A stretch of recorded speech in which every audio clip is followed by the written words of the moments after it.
नमस्कार, सुवर्णाज किचनमध्ये मी सुवर्णा तुमच्या सगळ्यांचे स्वागत करीत आहे। तर आपण आज पाहणार आहोत आलू के पराठे। त्यासाठी आपण बटाटा छिलून घेतला आणि असं तो उकडायला घातला। अर्धा करून उकडायला घालायचा। त्यात थोडंसं मीठ टाकायचं, म्हणजे आपला पराठा किंवा बटाट्याची कोणती पण भाजी करताना मीठ टाकल्याने ती चविष्ट होती। नंतर आपण बटाट्याच्या पराठ्यामध्ये आलूच्या पराठ्यामध्ये 2 कांदे घेतलेले आहेत, 1 चमचा मीठ, 1.5 चमचा लाल तिखट, अर्धा चमचा ओवा, हे अर्धा आल्याचा तुकडा आणि कोथिंबीर हे सगळं एकत्र करून टाकणार आहोत। आणि ते बटाटा उकडल्यानंतर आपण तो किसून घेणार। आपण हे सगळं साहित्य काढून घेतलेलं आहे एका ताटामध्ये आणि आता हे आपण बटाटे किसून घेतलेला आहे उकडून चांगलं।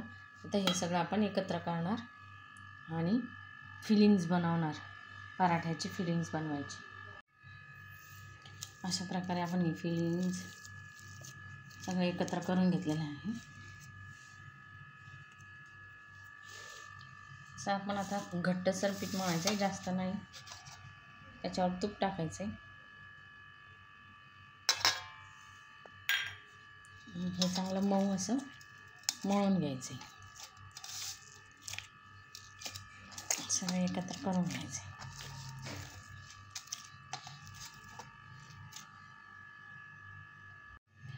पीठ असं मळून घेतल्यानंतर अशी पारी तयार करून घ्यायची। आपण जी बटाट्याची फिलिंग तयार करून घेतली ती यामध्ये भरायची आहे।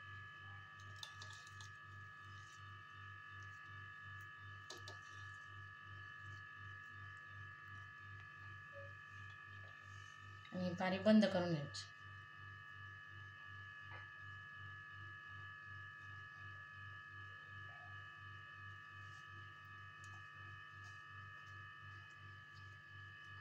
अशी पारी तयार करून फिलिंग भरून घेतल्यानंतर आपण हे पराठा हलक्या हाताने लाटून घ्यायचा आहे।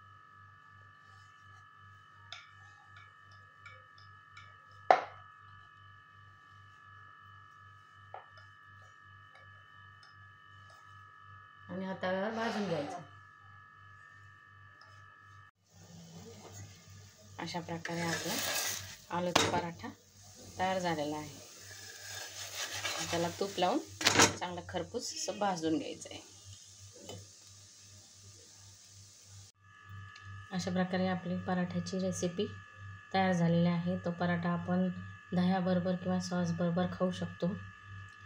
तुम्ही पण ही घरी रेसिपी ट्राय करा आणि कमेंटमध्ये नक्की सांगा तुम्हाला ही रेसिपी कशी वाटली ते। व्हिडिओला लाईक, शेअर आणि सबस्क्राईब करायला विसरू नका। बाय।